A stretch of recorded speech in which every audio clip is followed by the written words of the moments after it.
Kekasih-kekasih Tuhan, Allah Bapa kita, Allah Bapa Surgawi dalam Yesus dan Roh Kudus adalah Allah yang maha hadir, omnipresent. Dan Allah yang hebat, berkuasa. Itu hadir saat kita memuji dan menyembah Dia. Miliki rasa respect bahwa Dia ada bersama saudara. Naikkan pujian ini dengan hati yang terdalam. Angkatlah suara. Angkatlah suaramu. Puji dan serukan nama Yesus. Tanggalkan bebanmu. Tak perlu kau khawatir, sebab Dia, Tuhan Yesus sanggup. Angkatlah suaramu. Puji dan serukan nama Yesus. Tanggalkan bebanmu. Tak perlu kau khawatir, sebab Dia sanggup. Gerakkan kakimu, menari dan bertepuk tangan, bersukacitalah. Tak perlu kau khawatir, sebab Dia sanggup. Sekarang nyanyikan kebesarannya, Dia kuat dan penuh kuasa. Bersorak-sorai karena kasih-Nya telah melawat kita. Nyanyi bagi Dia.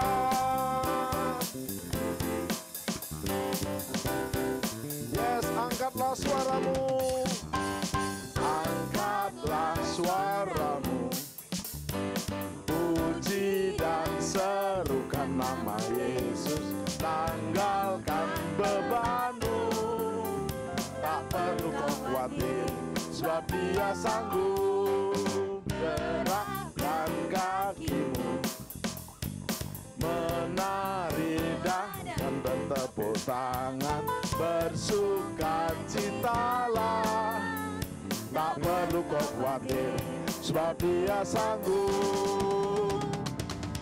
Sekarang nyanyikan kebesarannya, Dia kuat dan penuh kuasa. Bersorak-sorai karena kasih-Nya telah datang melihat kita. Nyanyi bagi Dia. Nyanyikan kebesarannya, Dia kuat dan penuh kuasa. Bersorak-sorai karena kasih-Nya telah datang melawat kita. Sekarang nyanyikan kebesarannya, Dia kuat dan penuh kuasa. Bersorak-sorai karena kasih-Nya telah datang melawat kita. Nyanyi bagi Dia, nyanyi bagi Dia, nyanyi bagi Dia.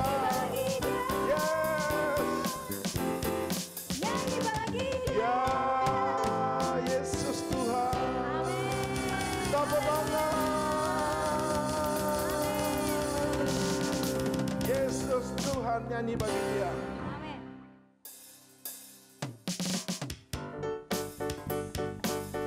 Hanya Kau milikku di surga. Tiada yang kuingini di bumi, hanya Kau.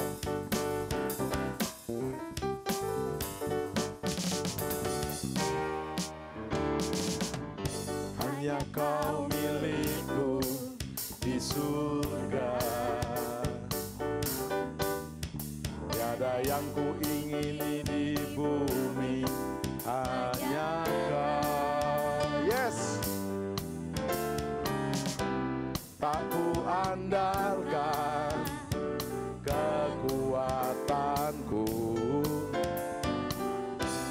namun yang pasti Kau tetap selamanya Allah sumber kuatku, Allah sumber kuatku, Allah sumber kuatku, Dan bagianku selamanya.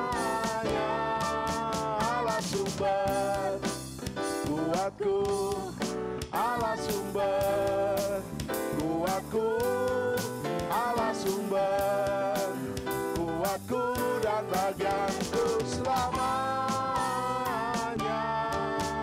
selamanya.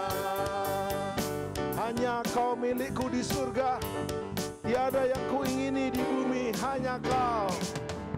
Hanya Kau milikku di surga, tiada yang kuingini di bumi, hanya Kau. Tak kuandalkan, tak kuandalkan kekuatanku, yes. Namun yang pasti Kau tetap selamanya Allah sumber. Mari kita bertepuk tangan.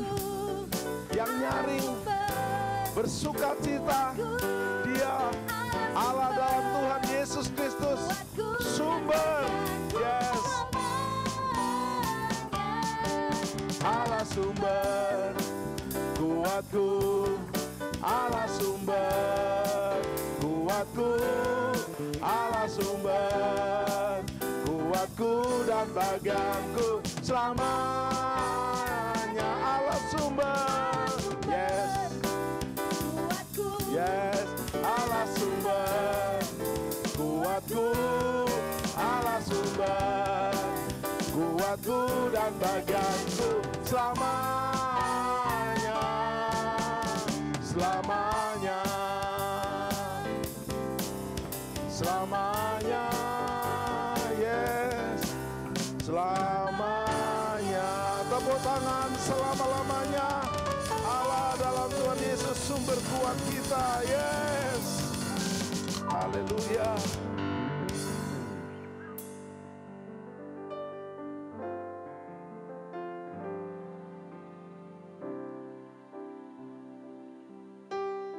Saat ku masuk ke hadirat-Mu, ku tersungkur dan sembah-Mu. Ku persembahkan korban syukurku yang terbaik bagi-Mu, Allah Bapa, Tuhan Yesus dan Roh Kudus.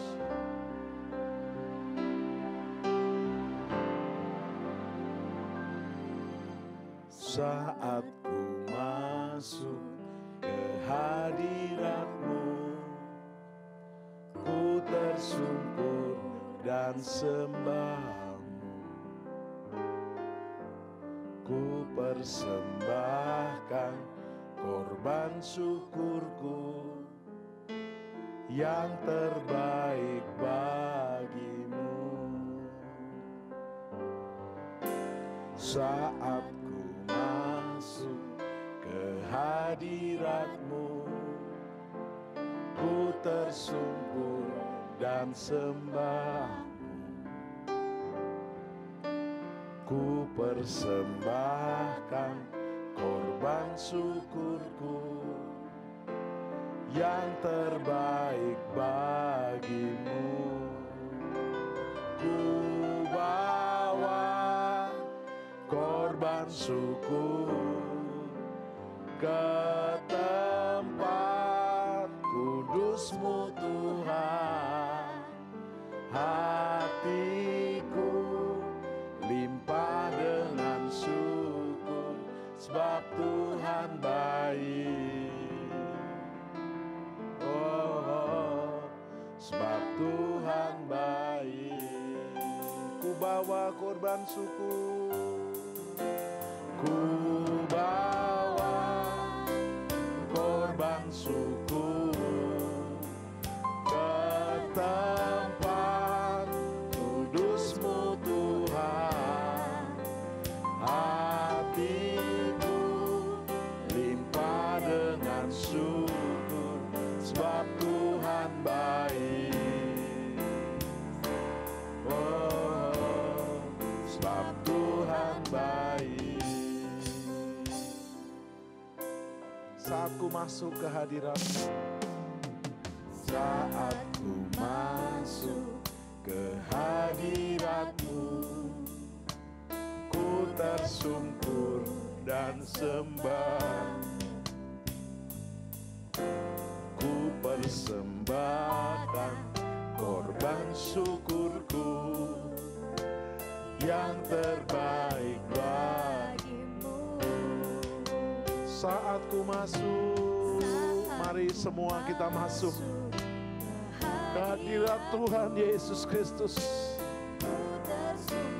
tersungkur dalam sikap hatimu yang terdalam. Ku persembahkan korban syukurku yang terbaik. Sekali lagi, saat ku masuk, saat ku masuk ke hadirat-Mu, ku tersungkur dan sembah-Mu. Ku persembahkan korban syukurku yang terbaik. Angkat tanganmu dan berseru, ku bawa korban syukur ke tempat kudus-Mu Tuhan. Hatiku limpah dengan syukur, sebab Tuhan baik. Selamanya ku bawa, yes Lord, korban syukur ke tempat kudus-Mu Tuhan. Hatiku limpah dengan syukur, sebab Tuhan baik. Oh, sebab Tuhan baik. Ku bawa korban syukur, bawa korban syukur ke tempat kudus-Mu Tuhan. Hatiku limpah dengan syukur, sebab Tuhan baik. Selamanya ku bawa korban syukur, bawa korban pujian, korban penyembahan, sebab Dia baik, bahwasanya untuk selama-lamanya Dia baik. Syukur, sebab Tuhan baik. Selamanya ku bawa korban syukur. Naikkan syukur, pujian, penyembahan. Yes Lord. Ya Bapa, haleluya. Hatiku limpah dengan syukur, sebab Tuhan baik. Oh, sebab Tuhan baik.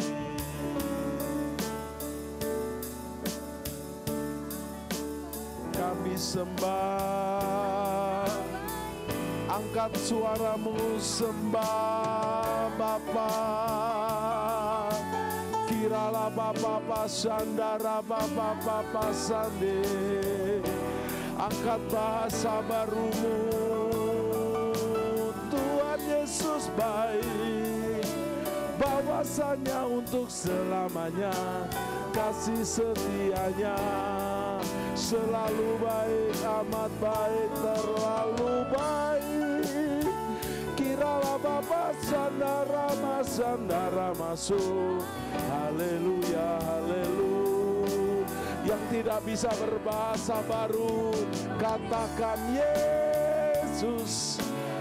Sebab seorang pun tidak bisa memanggil Yesus tanpa Roh Kudus.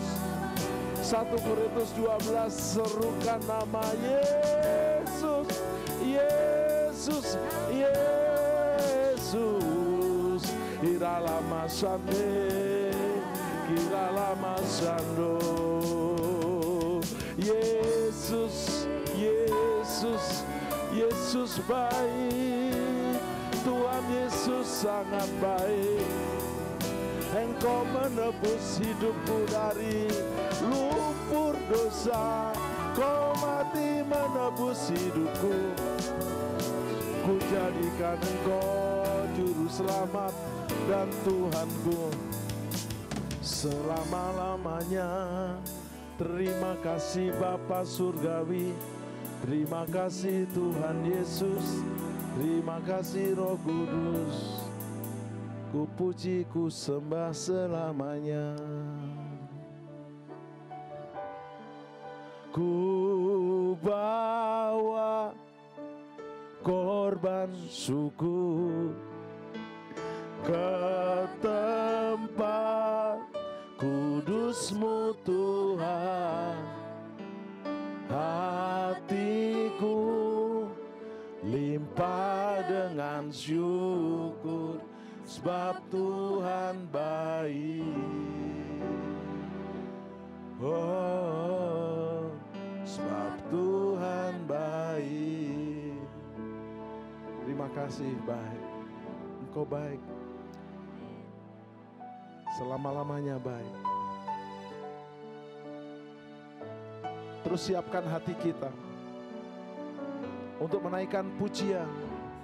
Hai jiwaku, pujilah Tuhan. Mazmur 103 berkata, hai jiwaku, pujilah Tuhan. Dia yang menebusmu dari lubang kubur, Dia yang menyembuhkanmu dan menyelamatkanmu.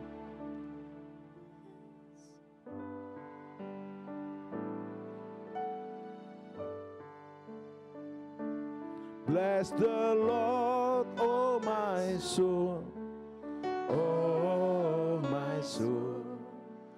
Worship His holy name. Sing like never before, oh my soul. I worship your holy name. Bersama-sama, bless the Lord, bless the Lord, oh my soul, oh my soul. Worship His holy name. Sing like never before, oh my soul. I worship your holy name. Bless the Lord. Bless the Lord, oh my soul, oh my soul. Worship His holy name. Sing like never before, oh my soul. I worship your holy, I worship your holy name. I worship your holy name. I worship your holy name. Tepuk tangan, sembah Dia. 1-2 menit sembah. Bless the Lord, oh my soul. Worship His holy name. Sing like never before, oh my soul. I worship your holy name. Holy Father, Holy Jesus, Holy Spirit, I worship you. Bless the Lord, oh my soul. I worship you, Holy Father. I worship you, Holy Jesus. I worship you, Holy Spirit. Thank you, Father. Thank you, Jesus. Thank you, Holy Spirit.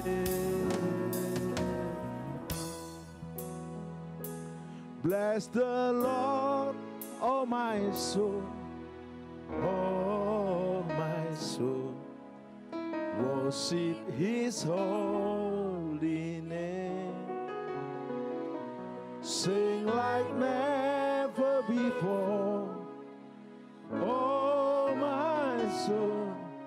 I worship your holy name. worship your holy name. I worship your holy name. Tepuk tangan buat Yesus. Roh Kudus dan Bapa Surgawi selama-lamanya. Thank you Holy Father, Holy Jesus, Holy Spirit. In Jesus' mighty name. Amen.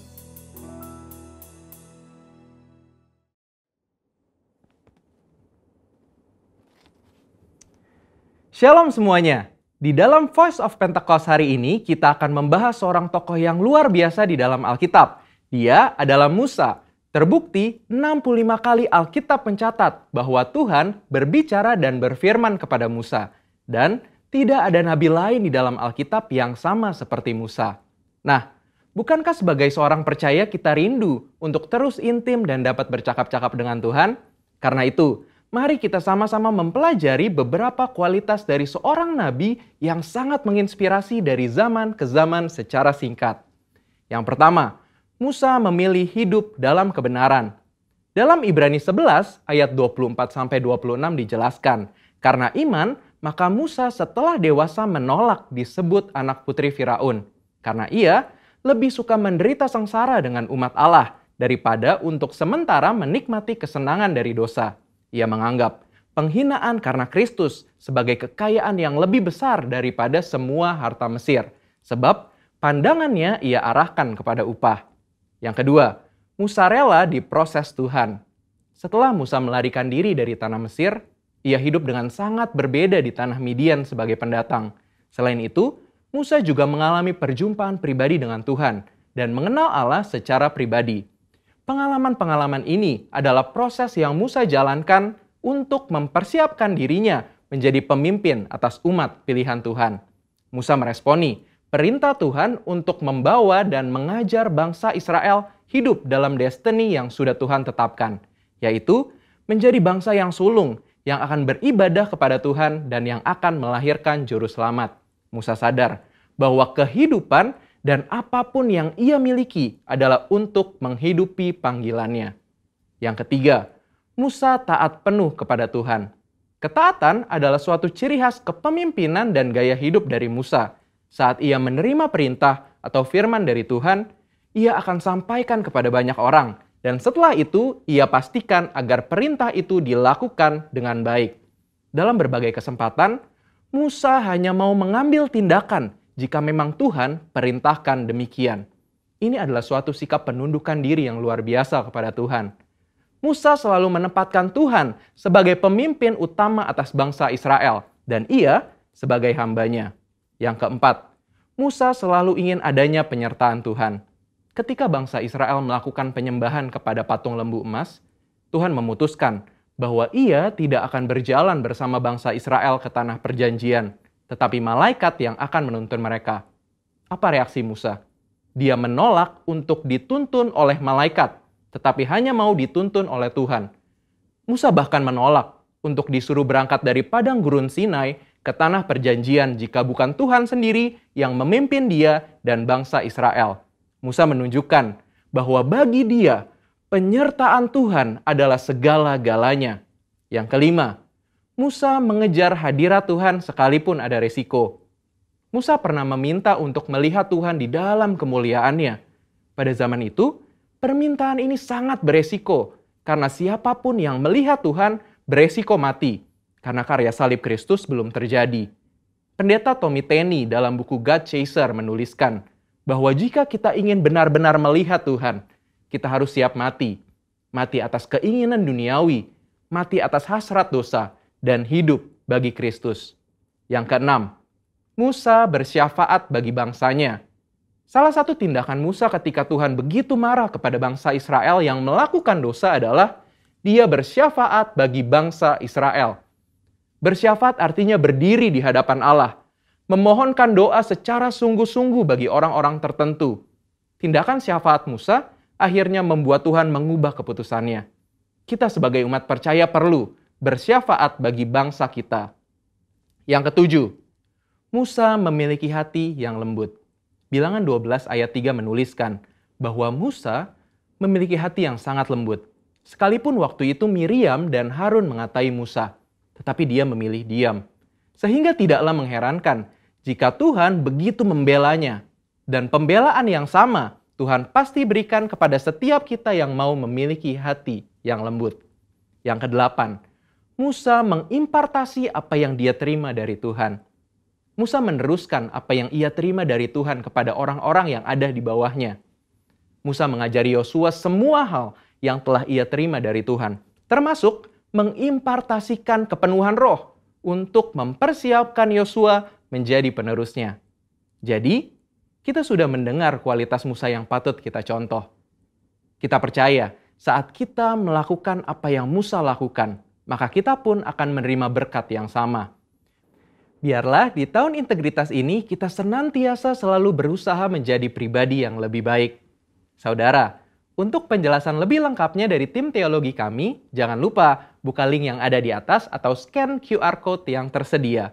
Salam integritas, Tuhan Yesus memberkati.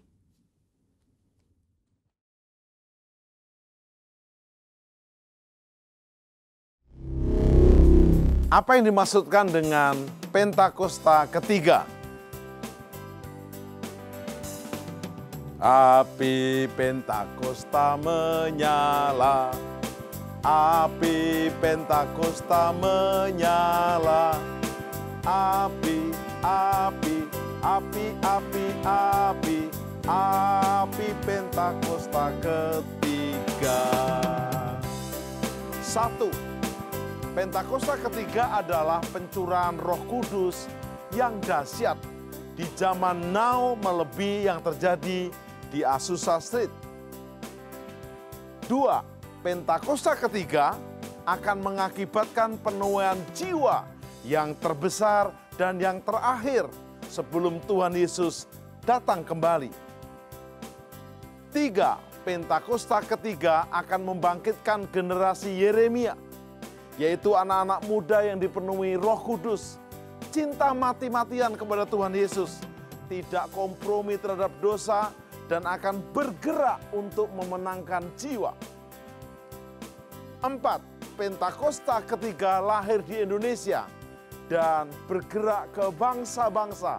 Gerakan ini dari timur ke barat dan akan kembali ke Yerusalem. 5.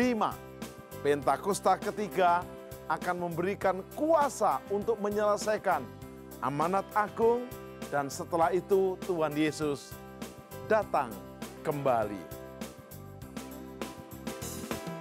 Api Pentakosta menyala, api Pentakosta menyala, api, api, api, api, api, api Pentakosta ketiga, api Pentakosta ketiga.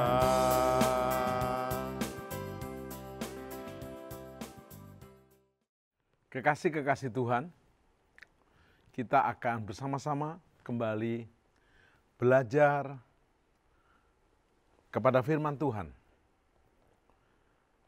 Segala tulisan yang diilhamkan oleh Allah bermanfaat untuk mengajar, mendidik kita dalam kebenaran, menyatakan kesalahan kita dan membawa kita kepada kebenaran. Rancangan kita sendiri bisa gagal, tapi rancangan firman Allah tidak pernah bisa gagal. Tema yang kita akan pelajari hari ini adalah Running Well, Finishing Strong. Mulai berlari dengan sangat baik dan akhiri dengan kekuatan sampai finish. Nats kita ambil dari kitab 2 Timotius 4 ayat 6-8. Ayat 6, mengenai diriku, darahku sudah mulai dicurahkan sebagai persembahan dan saat kematianku sudah dekat. Ini merupakan pengalaman nyata dari Rasul Paulus. Dan ayat 7, aku telah mengakhiri pertandingan yang baik. Aku telah mencapai garis akhir dan aku telah memelihara iman.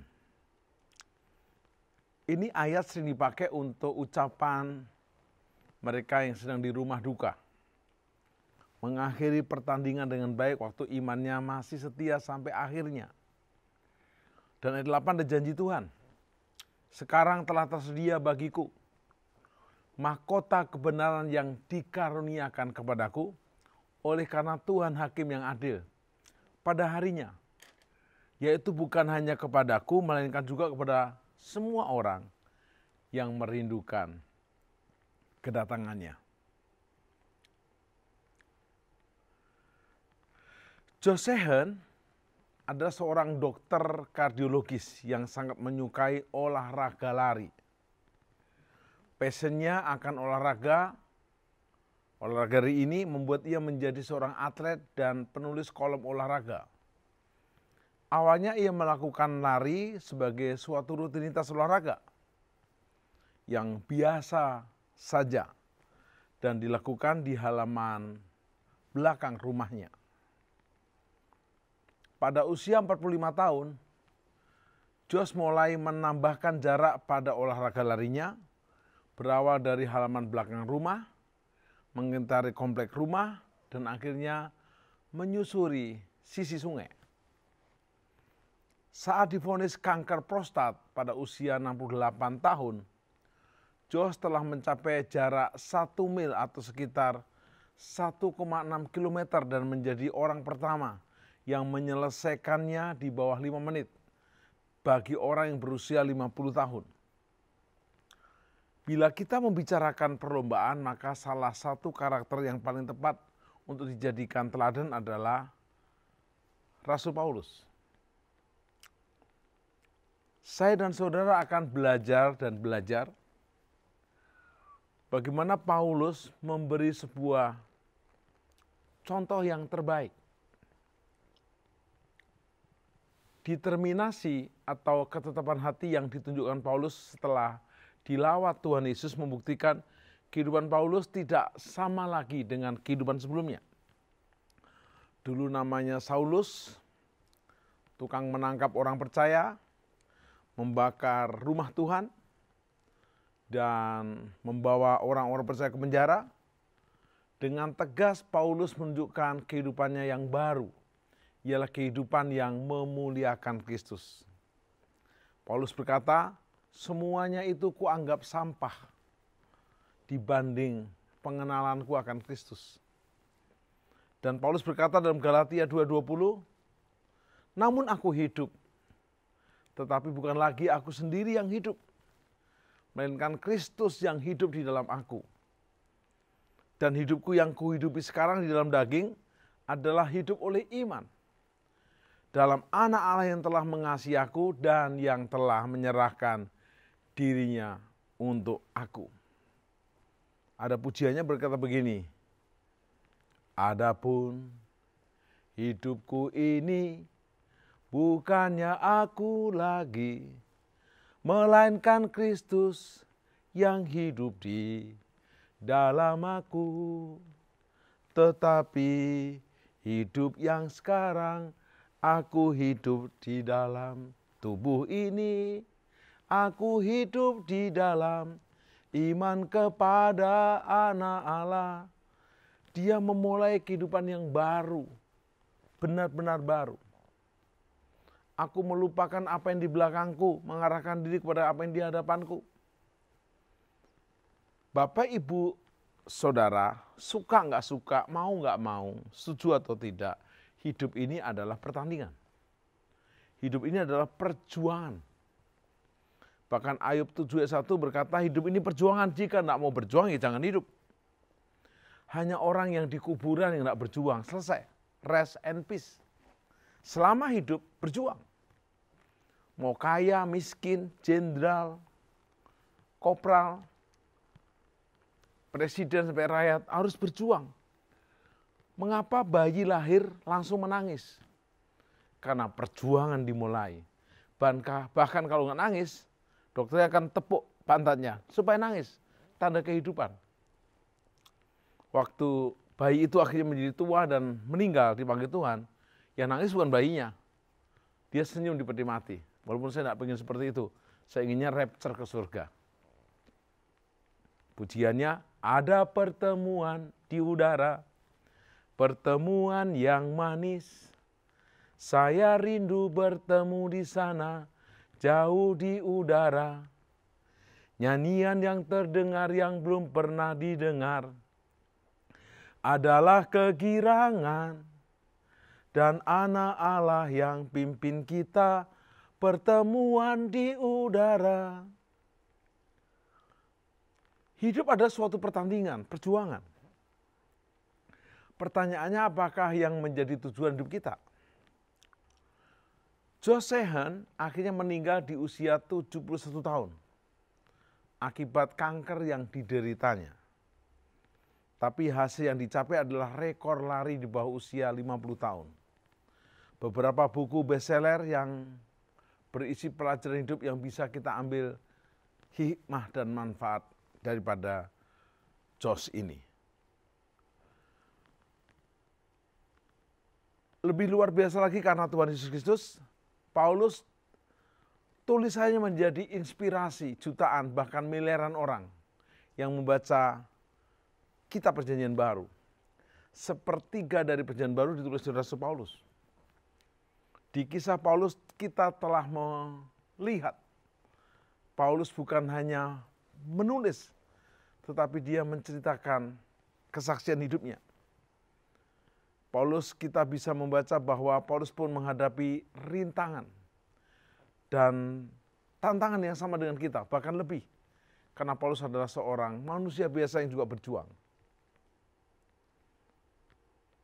Bahkan dia berkata, kalau saya nyanyikan, walau tertindas, namun tiada terjepit, walau habis akal, namun tak putus asa, kami teraniaya, walau tak sendiri.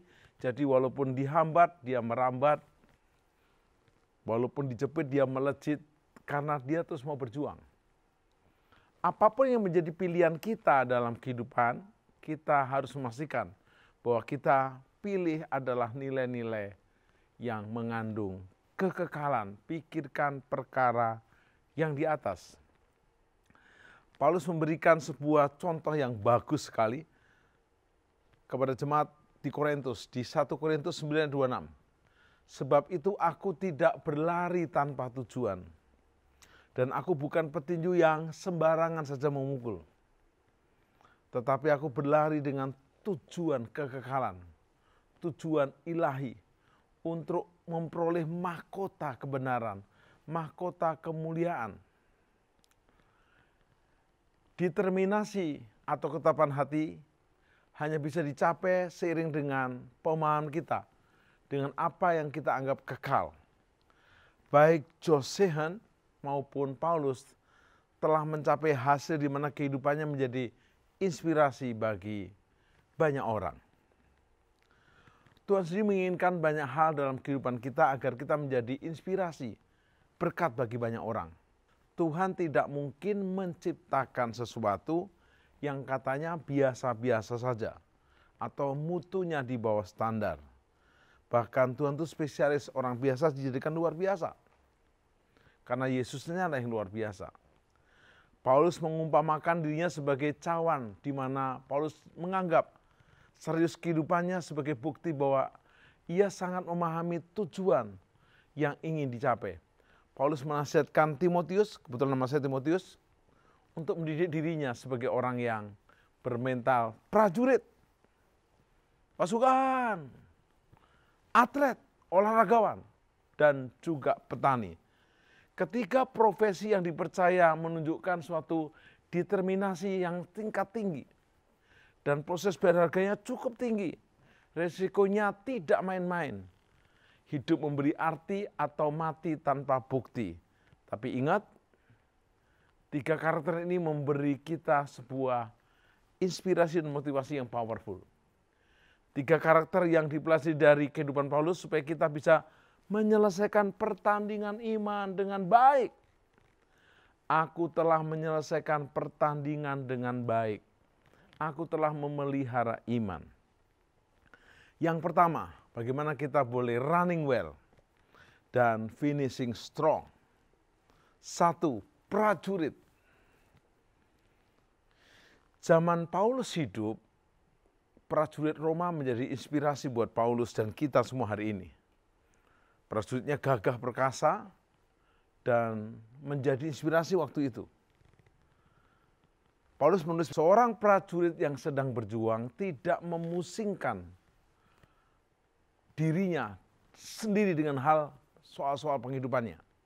Supaya dengan demikian ia berkenan kepada komandannya. Sebab pemimpin kita Tuhan Yesus, kita mengikuti jejaknya.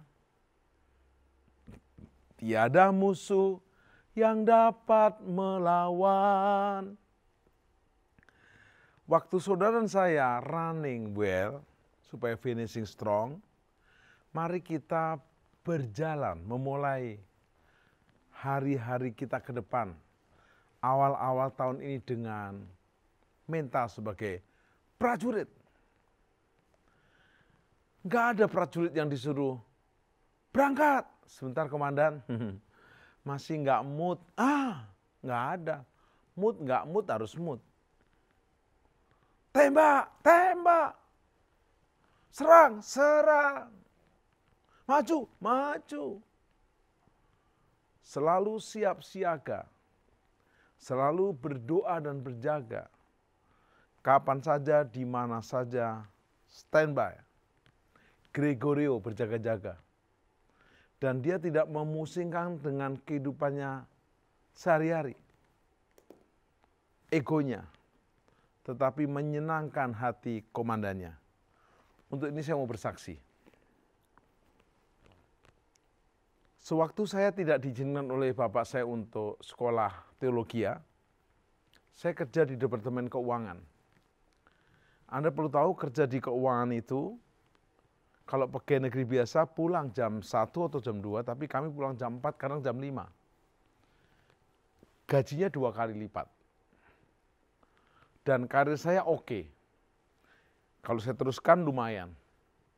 Tapi kalau saya kuliah lagi. Tetapi saya mendengar jelas suara. Ini hanya transit buat kamu membantu 3 adikmu. Jangan lupakan panggilanmu. Saya ingat lagu panggilan saya waktu saya pertama bertobat dan saya ikut camp. Lalu saya maju ke depan menerima altar call. Saya naikkan pujian ini. Membuang diri ke ladang Tuhan saudara, serta Tuhan selalu manise. Kerja buat Tuhan, selalu manise. Biar pikul salib, selalu manise.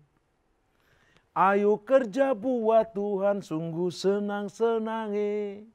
Dipanggil Tuhan selalu manise. Memberi diri ke ladang Tuhan saudara, serta Tuhan selalu manise. Saya berhenti pegawai negeri dengan baik-baik. Lalu saya sekolah teologi di Surabaya, ambil diploma 2 teologi. Kok ambil diploma 2? Ya, saya khawatir nanti kalau saya belum lulus, Yesus sudah datang. Diploma 2 aja lah sambil melayani. Yesus belum datang, saya ambil S1 dan seterusnya sampai hari ini. Dan saya nggak pernah lalu mencoba mengumpulkan harta, mengumpulkan simpanan, tabungan supaya dapat rumah, kendaraan, dan berbagai fasilitas. Enggak.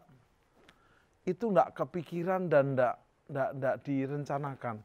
Tapi semua itu disediakan. Bahkan saya bisa memberitakan Injil ke benua-benua, ke pulau-pulau, ke desa-desa. Bahkan melalui media ini saya menjadi berkat. Demikian juga saudara, pastikan Anda sebagai prajurit tidak memusingkan dengan hal-hal kehidupan pribadi. Prajurit pasti dibiayai oleh negara. Anda kalau prajurit kerajaan surga dibiayai oleh surga.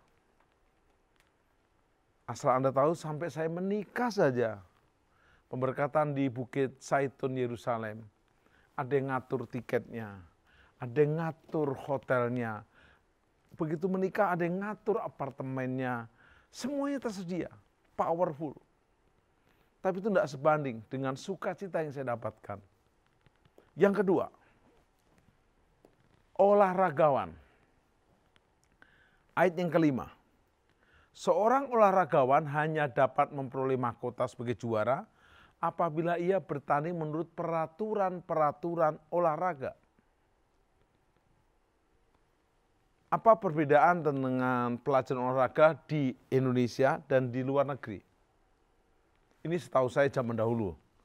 Semoga sekarang sudah berubah. Sewaktu saya masih SMP dan SMA, pelajaran olahraga Anda tahu, semua jenis olahraga kami diajari.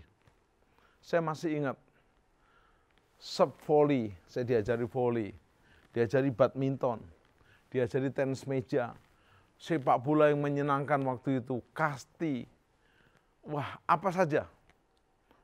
Bola basket, waktu ujian melempar bola basket ke keranjang itu, kita latihan. Semua olahraga kami pelajari, dan akhirnya nggak ada satupun yang hebat. Beda sama David Beckham, Lionel Messi, Ronaldo. Sejak kecil hanya belajar sepak bola. Mati hidup sepak bola. Jadi hebat karena sepak bola. Saya kok boleh lahir lagi, saya mau belajar, mungkin sepak bola cukup. Tapi sudah cukup saya jadi hamba Tuhan sekarang. Bayangkan mereka hanya main bola aja. Gajinya bisa 4, 5, 6 M per pekan. Wow, tapi teman saya mengingatkan, kalau kamu main bola kamu tidak bisa melayani seperti sekarang. Betul juga. Tapi saya ingatkan sama Anda bahwa olahragawan menjadi juara waktu bertanding menurut peraturan olahraga. Sepak bola ada offside. Sepak bola ada, mohon maaf, kartu kuning. Pertama, kartu kuning, kedua, kartu merah. Pastikan hari-hari ini Anda ikuti aturan. Jangan tidak tertib. Misalnya, kenapa Salomo jatuh? Dia ikuti aturan. Menambah istri, menambah gundi. Kenapa ada tokoh-tokoh di Alkitab jatuh, terpleset, tidak ikuti aturan. Raja Saul datang ke peramal, tidak taat kepada perintah Tuhan, selesai. Hari-hari ini ikuti aturan, jangan menyimpang ke kiri atau ke kanan. Dosa bahasa aslinya adalah hamartia, menyimpang. Bahasa Bataknya meleset. Kalau sering meleset akan kepleset dan jadi keset. Sebagai olahragawan ikuti aturan. Yang terakhir, yang ketiga. Setelah prajurit menyenangkan hati komandannya, olahragawan mengikuti aturan, peraturan-peraturan pertandingannya. Yang ketiga, petani. Supaya Anda dan saya bisa running well dan finishing strong. Yang ketiga, mari bermental petani. Ayat 6, seorang petani yang bekerja keras haruslah yang pertama menikmati hasil usahanya. Petani itu tidak boleh berleha-leha, bersantai-santai, melihat mendung tidak ya, melihat panas tidak ya, mendung mah tiap hari, panas mah tiap hari, hujan badai, dia bekerja dengan keras. Mengolah tanah, menanam benih, menyirami, menyiangi, memberikan pupuk, menumbuhkan, dan panen. Hari-hari ini Anda jangan hanya menunggu berkat. Hanya berdoa dan menanti. Kerjakan bagianmu. Anak kecil yang punya 5 roti dan 2 ekor ikan menyerahkan roti dan ikannya. Walaupun dia gambling, kalau nggak ada mukjizat dia nggak makan juga hari itu. Tapi dia percaya kepada siapa dia menyerahkan dirinya. Musa tidak punya apa-apa. Hanya punya tongkat, tongkatnya diserahkan. Hari-hari ini, apa yang Anda bersaudara, berikan sama Tuhan. Miliki mental prajurit, olahragawan, petani, yang terus berjuang. Jangan lelah, bekerja di ladangnya Tuhan. Roh Kudus yang beri kekuatan, yang mengajar dan menopang. Tiada lelah bekerja bersamamu Tuhan, yang selalu mencukupkan atas segalanya. Ratakan tanah bergelombang, timbunlah tanah yang berlubang, menjadi siap dibangun di atas dasar iman. Hari-hari ini, yuk running well supaya Anda bisa finishing strong. Jangan berkata begini, Pak, percuma yang lalu saya gagal. Enggak. Yang lalu boleh gagal. Tokoh Alkitab banyak yang gagal, yang lalu. Tapi akan maju ke depan dan berhasil. Saya akan tutup dengan 1 Korintus 9 ayat 27. Paulus memberikan sebuah aplikasi penerapan yang sangat-sangat sederhana. Dan juga memberkati saya. Sejujurnya saya waktu baptis, saya pengen namanya Paulus. Tapi saya lihat terlalu berat, saya ikut muridnya aja Timotius di bawahnya. Yang dikasih Allah. 1 Korintus 9:27. Paulus berkata begini, aku melatih tubuhku. Saya punya pengalaman yang menarik. Waktu saya sekolah Alkitab, itu berarti tahun 1989. Itu saya tiap pagi bangun jam 3:30, ikut doa fajar jam 4 pagi. Tiap hari. Selama kurang lebih 4 tahun selama saya kuliah. Begitu saya sudah selesai, saya menjadi ketua departemen misi, keliling kota, keliling pulau. Saya nggak serajin seperti itu. Tapi di era pandemi ini, tiba-tiba saya tergerak untuk ikut doa fajar di jaringan doa regional. Saya ikut tiap pagi jam 5. Jujur nggak mudah, tapi tiba-tiba body clock saya itu menyesuaikan dan saya terbiasa bangun jam 4:30. Waktu saya diizinkan Tuhan membuka akademi akhir zaman, lalu kami digerakkan untuk membuat penyembahan fajar. Dan kami buat jam 4 pagi, bukan rencananya seminggu 3 kali, sekarang tiap hari. Dan kira-kira setiap pagi ada 100 murid dari seluruh aliran gereja, aliran sinode. Dan apa yang terjadi?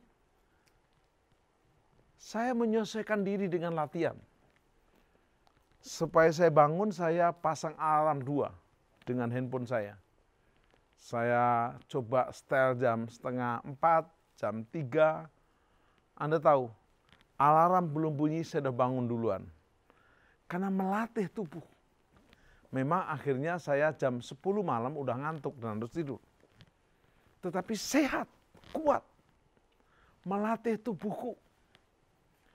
Anda juga melatih tubuh Anda bisa. Aku melatih tubuhku dan menguasainya. Lihat. Pebasket Jordan itu mencoba melempar tiap hari 500. Michael Jordan. Melempar sehari 500 ke keranjang. Sampai dia menguasai diri. Pemain bola menendang penalti, latihan. Hari-hari ini Anda melatih tubuhmu. Supaya apa? Menguasai seluruhnya. Supaya sesudah aku memberitakan Injil, kata Paulus, kepada orang lain, jangan sampai aku sendiri ditolak. Itu namanya hamba Tuhan calo. Seperti calo yang ada di terminal Jakarta misalnya. Bandung, Bandung, Bandung, Jogja, Jogja, Jogja, Surabaya, Surabaya. Orang pada berangkat, calonya tetap di terminal. Jangan sampai Anda dan saya, surga, surga, surga. Semua masuk surga, kita ada di terminal. Latih dirimu, kuasai seluruhnya. Mari kita buka tangan, kita mau jujur. untuk running well, finishing strong, kita bisa upgrade diri, melatih diri, supaya kita menjadi prajurit, olahragawan, petani yang terus melatih dirinya, menguasainya dalam segala hal. Mari kita berdoa, ampuni kalau kami terkadang tidak mau melatih diri. Dan kami bukan prajurit, olahragawan, dan petani yang melatih diri, ampuni. Tapi hari ini belum terlambat, kami memilih untuk melatih diri menjadi prajurit, olahragawan, petani yang menguasai diri. Sehingga kami setelah memberitakan Injil jangan sampai ditolak. Tapi kami dan seisi rumah kami diselamatkan rapture. Sebelum rapture kami menyelesaikan amanat agung menjadi murid dan mempelai Tuhan. Bapak Ibu yang sedang sakit terima kesembuhan, terima pemulihan. Bapak Ibu yang sebagai anak terhilang bertobat dan kembali ke Bapa surgawi. Tuhan akan memberikan engkau jubah yang baru, sepatu yang baru, dan hidup yang baru, cincin yang baru. Engkau dan seisi rumahmu diselamatkan. Terima keselamatan, juga bonus kesembuhan dan pemulihan. Engkau dan seisi rumahmu. Dalam berkat Bapa surgawi, Yesus Kristus dan Roh Kudus, Allah Tritunggal yang Esa. Dalam nama Yesus. Amin. Kekasih-kekasih Tuhan, para murid Kristus yang bertumbuh menjadi mempelai Kristus, biarlah sakramen perjamuan kudus ini menyempurnakan ibadah kita. Setiap saya melayani perjamuan kudus ini, saya tahu masih ada pengampunan buat saya dan saudara. Masih ada second chance, kesempatan kedua untuk saudara dan saya. Karena itu jangan melakukan perjamuan kudus ini karena biasa, tapi karena hormat dan gentar. Karena ini bukan main-main, tapi sebuah pengorbanan yang mulia dari Yesus Kristus Juru Selamat dan Tuhan kita. Kita akan bersama-sama menyiapkan roti kita di rumah kita masing-masing. Bisa roti hosti perjamuan yang biasa atau roti apapun. Dan juga boleh anggur atau sirup anggur atau apapun. Sehingga itu menjadi lambang. Ingat, komitmen kita lah yang terbaik. Anda siapkan roti dan anggur. 1 Korintus 11 ayat 23 menyatakan, sebab apa yang telah kuteruskan kepadamu, telah aku terima dari Tuhan, yaitu bahwa Tuhan Yesus pada malam waktu ia diserahkan, ia mengambil roti, dan sesudah itu ia mengucap syukur atasnya. Ia memecah-mecahkan dan berkata, inilah tubuhku yang diserahkan bagi kamu. Perbuatlah ini menjadi peringatan akan aku. Kita angkat lebih tinggi, kita minta ampun atas dosa dan pelanggaran kita. Ini kesempatan yang terbaik. Ampuni dosa, pelanggaran, kesalahan, ketidaktaatan hamba-Mu kami semua. Kekasih-kekasih Tuhan, bukankah roti yang dipecah-pecahkan ini persekutuan kita dengan tubuh Kristus? Amin. Kita makan dalam nama Yesus.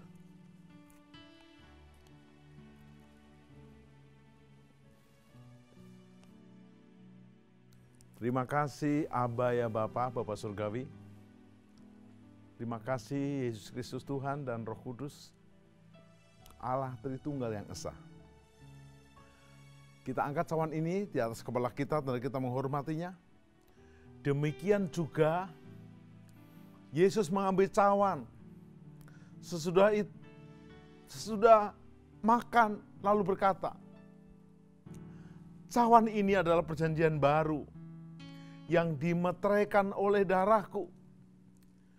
Perbuatlah ini setiap kali kamu minumnya menjadi peringatan akan aku.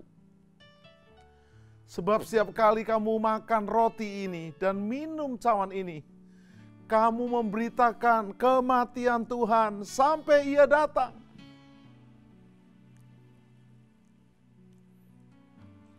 Jadi, barang siapa dengan cara yang tidak layak makan roti atau minum cawan Tuhan ini, ia berdosa terhadap tubuh dan darah Tuhan.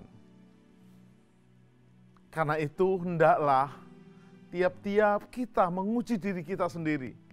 Dan baru sudah itu makan roti dan minum cawan itu. Karena barang siapa makan dan minum tanpa mengakui tubuh Tuhan, mendatangkan hukuman atas dirinya. Sementara kita angkat cawan ini, berdoalah buat keselamatan seisi rumahmu. Suami doakan istrimu, istri doakan suamimu. Kisah Rasul 16 ayat 31, percayalah kepada Yesus, maka engkau dan seisi rumahmu diselamatkan.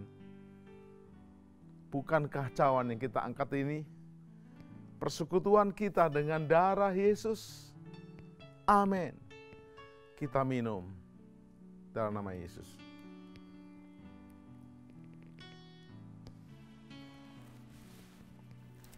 Kita buka dua tangan kita. Kiralah papa sandara papa. Kiralah papa sandiara putukurahama sanda. Bukan dengan barang fana kau membayar dosaku. Bukan dengan emas dan perak, tetapi dengan tubuhmu yang dipecah-pecahkan, darahmu yang dicurahkan. Karena itu kami bertekad, ku telah mati dan tinggalkan cara hidup kami yang lama. Semuanya itu sia-sia dan tidak berarti lagi. Hidup ini kuserahkan padamu, jadilah seperti yang Tuhan ingini. Kira apa sandara pukeraha. Biarlah bukan hanya kami diampuni dosa kami juga menerima paket kesembuhan yang sempurna, kesehatan yang sempurna, juga umur panjang sampai rapture, dan disertai Bapa Surgawi dalam Yesus dan Roh Kudus, dalam nama Tuhan Yesus Kristus. Amin. Deklarasi iman Mazmur 91, dalam lindungan Allah. Orang yang duduk dalam lindungan yang maha tinggi dan bermalam dalam naungan yang maha kuasa akan berkata kepada Tuhan, tempat perlindunganku dan kubu pertahananku, Allahku yang kupercayai. Sungguh, dialah yang akan melepaskan engkau dari jerat penangkap burung, dari penyakit sampar yang busuk. Dengan kepaknya ia akan menudungi engkau, di bawah sayapnya engkau akan berlindung. Kesetiaannya ialah perisai dan pagar tembok. Engkau tak usah takut terhadap kedahsyatan malam, terhadap panah yang terbang di waktu siang, terhadap penyakit sampar yang berjalan di dalam gelap, terhadap penyakit menular yang mengamuk di waktu petang. Walau 1.000 orang rebah di sisimu dan 10.000 rebah di sebelah kananmu, tetapi itu tidak akan menimpamu. Engkau hanya menontonnya dengan matamu sendiri dan melihat pembalasan terhadap orang-orang fasik.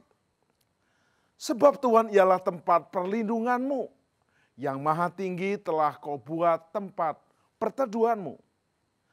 Malapetaka tidak akan menimpa kamu, dan tulah tidak akan mendekat kepada kemahmu. Sebab malaikat-malaikatnya akan diperintahkannya kepadamu untuk menjaga engkau di segala jalanmu. Mereka akan menatang engkau di atas tangannya, supaya kakimu jangan terantuk kepada batu. Singa dan ular tedung akan kau langkai. Engkau akan menginjak anak singa dan ular naga.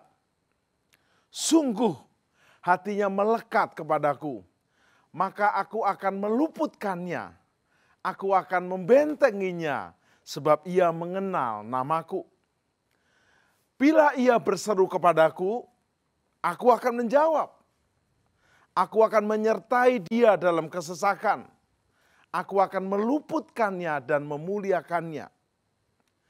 dengan panjang umur akan kukenyangkan dia dan akan kuperlihatkan kepadanya keselamatan daripadaku. Lagu Mazmur 91, dalam lindungan Allah.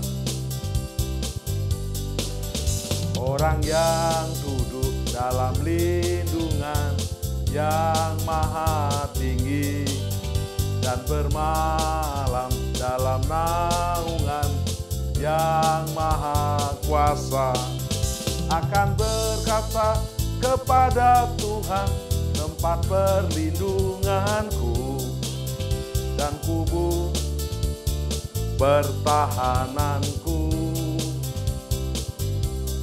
Allahku yang kupercayai. Sungguh Dialah yang akan melepaskan engkau dari jerat penangkap burung, dari penyakit sampar yang busuk. Dengan kepaknya Dia akan menudungi engkau. Di bawah sayapnya engkau akan berlindung. Kesetiaannya ialah perisai dan pagar tembok. Engkau tak usah takut terhadap kedahsyatan malam, terhadap panah yang terbang di waktu siang, terhadap penyakit sampar yang berjalan di dalam gelap, terhadap penyakit menular yang mengamuk di waktu petang. Walau 1000 orang rebah di sisimu dan 10.000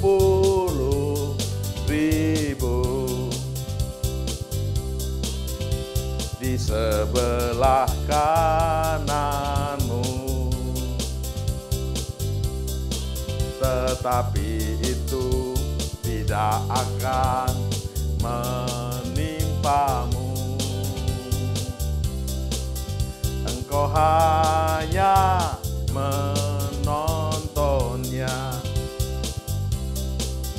dengan matamu sendiri dan melihat pembalasan terhadap orang-orang fasik.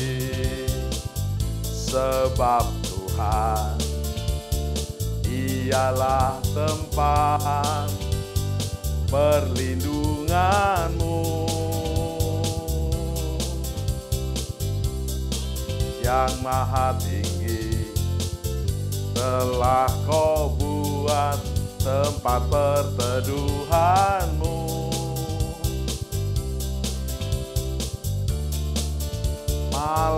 Malapetaka tidak akan menimpa kamu,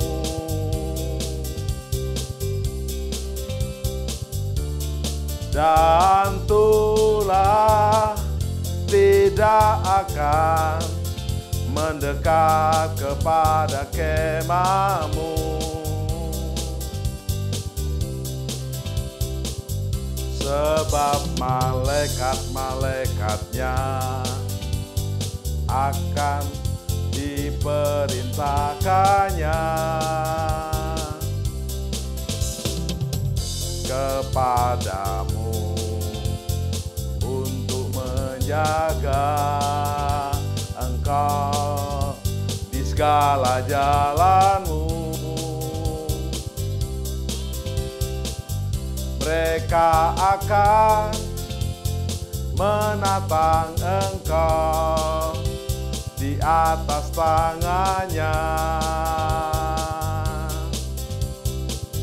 supaya kakimu jangan terantuk kepada batu. Singa dan ular teduh akan kau langkahi, engkau akan menginjak anak singa dan ular naga. Sungguh hatinya melekat kepadaku, maka aku akan meluputkannya. Aku akan membentenginya, sebab ia mengenal namaku. Bila ia berseru kepadaku, aku akan menjawab. Aku akan menyertai dia dalam kesesakan. Aku akan meluputkannya dan memuliakannya. Dengan panjang umur akan ku kenyangkan dia, dan akan ku perlihatkan kepadanya keselamatan daripada